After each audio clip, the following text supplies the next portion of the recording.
Bonjour, Benoît Leroy, Kubota. Bonjour, Julien, Jalati, Société du Numéro. On va vous présenter la nouvelle chargeuse articulée à bras télescopique, la RP305-2.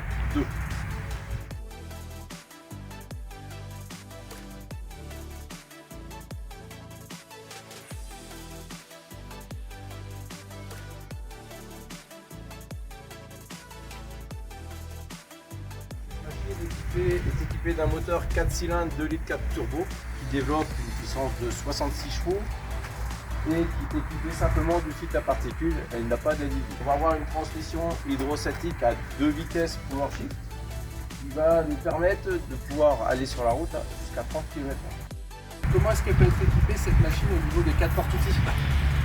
Donc au niveau des porte-outils, si on parle des porte-outils, donc elle peut être soit en tablier Kubota ou alors avoir un tablier Euro ou Wedenman, magnifique. Et dans tous les cas, il y aura un verrouillage hydraulique. Maintenant Julien, on a parlé des caractéristiques. Est-ce que tu peux nous parler de la partie des plus attendues qui sont la cabine et le poste de conduite? Bien sûr, Benoît. On va parler de l'ergonomie et de l'accès en cabine. Comme vous pouvez le voir, la poignée est à hauteur, à ouverture facile et qui peut être verrouillée au niveau de la cabine pour la tenir ouverte et garantir une bonne ventilation. Une fois à son bord, vous pouvez remarquer on retrouve un siège pneumatique équipé de 2 accoudoirs pour l'ergonomie de conduite et une colonne de direction qui va être réglable en inclinaison mais aussi du coup en hauteur pour s'adapter à toutes les morphologies.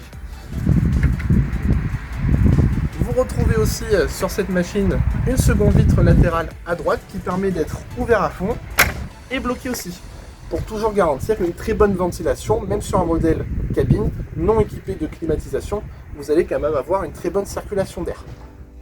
Au niveau de l'ergonomie, nous allons retrouver qui tombe sous votre main un joystick électro-hydraulique et proportionnel reprenant les principales fonctions de la machine. Au niveau des autres commandes, nous allons retrouver une suspension de flèche disponible en option, donc une boucle d'azote pour amortir notamment lors des déplacements à 30 km/h pour avoir plus de souplesse sur cette machine, et une fonction du coup pour bloquer les fonctions hydrauliques du joystick, une sécurité au transport avec des clapets de sécurité montés dessus. Juste au-dessus, nous allons retrouver les commandes de chauffage et climatisation, et enfin un poste radio.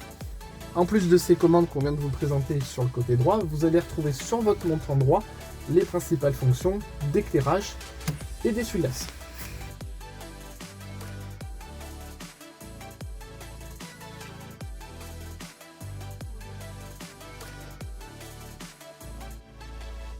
Alors, nous avons présenté la machine au niveau de ses caractéristiques et son poste de conduite.